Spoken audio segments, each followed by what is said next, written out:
Welcome to The Explainer. Today, we are diving deep into the psychology of wealth. We're going to explore some incredibly powerful concepts from Morgan Housel's work to figure out exactly why we do what we do with our money. In fact, we're going to unpack the 18 core psychological traps that are quietly dictating our financial lives right now. So get ready, because uncovering these traps might just completely change how you view your bank account. Okay, let's dive into this. Why on earth do incredibly smart, highly educated people constantly make terrible financial choices? The answer is actually surprisingly simple, yet most of us just completely miss it. Personal finance is not a math problem. It's a psychological one. It's not about spreadsheets or complex formulas. It's all about your emotions, your deeply rooted fears, and your ego. Section 1. Illusions of Financial Logic. Our brains are fundamentally wired to misunderstand how money actually moves. We love to think we're being perfectly objective, but the truth is, we're all looking at the financial world through a heavily distorted lens. And it starts right here with Trap 1, assuming you're entirely logical. You aren't. Your logic is shaped by what you've actually lived through. Like, someone who lost absolutely everything in the Great Depression is going to view risk completely differently than someone who got rich during a massive market boom. Neither of them is crazy. They literally just have different realities. That naturally leads into Trap 3, believing stories over reality. I mean, think of the massive crypto boom. People bought into this really comforting, exciting story of getting rich quick, totally ignoring the hard data. And this connects directly to Trap 4, which is this false assumption that you operate like a cold, calculating spreadsheet. Finally, rounding out our logic flaws is Trap 16, the dangerous expectation that the market is somehow predictable. We constantly build these complex models, yet history shows us time and time again that the most impactful financial events are always the wild surprises we never saw coming. So let's see how this builds into a really crucial distinction, being coldly rational versus being reasonable. Now, a perfectly rational financial plan looks absolutely beautiful on a spreadsheet, but you are human. You feel stress, you feel fear, and yeah, you feel panic. If you try to be coldly rational, your plan is going to break the exact moment the market drops 30%. Being reasonable, however, is sustainable. It actually leaves room for your human emotions, your need for basic security, and your moments of doubt. That way, you don't panic and sell everything at the exact wrong time. And this is where we find Trap 12, which is just a profound observation about overestimating your own plan. Look, a perfect plan will completely shatter without a solid margin of safety. Why? Because life always brings unexpected expenses, economic downturns, and personal emergencies. If your financial life relies on a single point of failure where absolutely everything must go right for you to survive, you're in major trouble. We have to literally plan for things to go off script. Section 2. The Ego and Spending Trap. Now, this is where things get really personal. We're going to look at how our own self-importance and our desperate desire for status silently destroy our wealth from the inside out. Take the curse of never enough. That's Trap 5. Think of incredibly successful people like the former McKinsey head Rajat Gupta or FTX's Sam Bankman-Fried. These guys had wealth most of us could only dream of, but they risked it all for more status, and they ended up with nothing. Then there's Trap 7, thinking that looking rich actually means being rich. Flaunting luxury is usually the fastest possible way to go broke.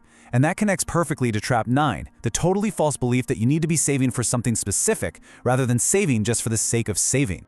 And this brilliantly illustrates Trap 6, which is the ultimate irony of buying expensive things just to be admired. The man in the car paradox. When you drive a $100,000 car, you genuinely think people are admiring you, but they aren't. They are literally just imagining themselves in that driver's seat. They are completely ignoring you. You are spending an absolute fortune to buy respect from people who are only using your stuff to reflect their own desires. It's wild. This quote really shifts the perspective, doesn't it? You don't need a specific goal to save money. Saving is simply creating flexibility and protecting yourself from your own ego inflating right alongside your paycheck. Think about it. The lawyer making $250,000 a year but spending every single dime of it on luxury cars and private schools is literally one emergency away from total ruin. Real wealth is the money you didn't spend to show off. Section 3. Navigating Markets and Emotions. You know, you might have picked the greatest investments in the world, but the real question is, do you have the emotional resilience to actually hold on to them when things get rough? This leads to Trap 11, and it's a massive paradox. The exact mindset required to get rich is the total opposite of the mindset required to stay rich. Getting rich demands taking huge risks, being bold, and pushing boundaries. But if you keep that exact same aggressive mindset once you've made it, you will absolutely lose it all. To stay rich, you have to shift into defense mode. You need caution, humility, and honestly a healthy dose of paranoia. You have to survive long enough for your money to actually compound. Part of that survival is really understanding Trap 10, avoiding the emotional toll of investing. Listen, volatility is a fee, not a fine. A fine is a punishment for doing something wrong, but a fee is just the price of admission. Take Netflix, for example. It returned over 35,000% over a span of years. But get this, it spent an astonishing 94% of that time sitting below its previous all-time high. You have to endure the terrifying ride to get those incredible returns. And this brings us right to Trap 8. When the market drops, loud, terrifying news grabs our attention instantly. Pessimism just sounds incredibly smart and urgent, right? It feels like a warning we absolutely must heed. But history actually proves that optimism, that quiet, steady belief in long-term human progress and economic growth, despite all the short-term chaos, is actually what wins in the end. Don't let the loud panic distract you from the silent progress. Section 4. The true nature of wealth. So let's completely rethink what the word wealth actually means to us. We need to avoid two very specific traps here. Trap 14 is ignoring tail events. We wrongly assume that winning big in the market happens constantly to everyone else, but in reality, it's incredibly rare. You only need a few massive wins to cover dozens of little losses. And then there's Trap 15, the tragic cycle of buying stuff at the expense of selling your time. True wealth, as it turns out, isn't about physical luxury at all. Now, what's really interesting about this slide is just that simple number, 10. Warren Buffett is known as the greatest investor in history, right? He has owned hundreds of stocks in his lifetime, but nearly all of his massive fortune came from just 10 investments. It's a perfect example of how rare massive success actually is. You don't need to be right every single time. You just need to survive long enough to catch those rare, explosive tail events. And this brings us to the ultimate true definition of wealth. The absolute greatest dividend that money pays is not a massive house or a garage full of cars. It's freedom. It's the ability to totally control your own time. Being able to walk away from a terrible job, handle a sudden medical emergency without stress, or literally just decide how you want to spend your Tuesday. That quiet, unglamorous flexibility, that is the true superpower of money. Section 5. Time, luck, and change. Let's look at the massive, totally invisible forces that dictate our outcomes far more than sheer intelligence ever could. We often fall into Trap 2, right? Assuming we have total control over our destiny and completely ignoring the massive roles of luck and risk. Because of this, we severely underestimate the invisible power of time and compounding, and that's Trap 13. We also completely forget that the version of ourselves making a rigid 10-year plan today is inevitably going to evolve, landing us right in Trap 17.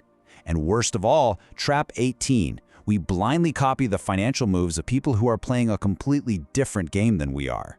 Let's talk about control and luck for a second. Bill Gates and Kent Evans were both brilliant teenagers at Lakeside School, which happened to be one of the only schools in the whole world with a computer back in 1968. Gates experienced a literal 1 in 300 million stroke of luck to get that head start, leading straight to Microsoft. His equally brilliant friend Kent Evans experienced a 1 in a million stroke of tragic risk and died in a mountaineering accident before even finishing high school. Massive success and massive failure are heavily influenced by luck and risk, not just your hard work. We absolutely have to stay profoundly humble about our outcomes. Speaking of time, $156 billion. Warren Buffett is worth over $160 billion today, but get this, more than $156 billion of that was accumulated after his 65th birthday. Think about that. His true secret wasn't just picking the right stocks, it was the sheer, relentless power of compounding over 8 decades. Time beats sheer intelligence every single day of the week. And as time passes, you are going to change. Trap 17 is known as the end of history illusion. We easily recognize that we aren't the same exact person we were a decade ago, right? Yet we firmly believe our current values somehow won't change in the future. Because of this, you absolutely must keep your financial plans moderate and adaptable. Don't commit to extreme frugality or extreme spending today because the future version of you might absolutely resent the rigid choices you are locking them into right now. Well, we've covered a whole lot of ground today, navigating the hidden psychology and those 18 core traps that control our wallets. So I want to leave you with this final provocative thought. Are you defining what enough means for your own life? Or are you secretly risking your peace of mind just to impress people who aren't even looking? It's time to stop acting like a spreadsheet, copying everyone else's game, and start mastering your own.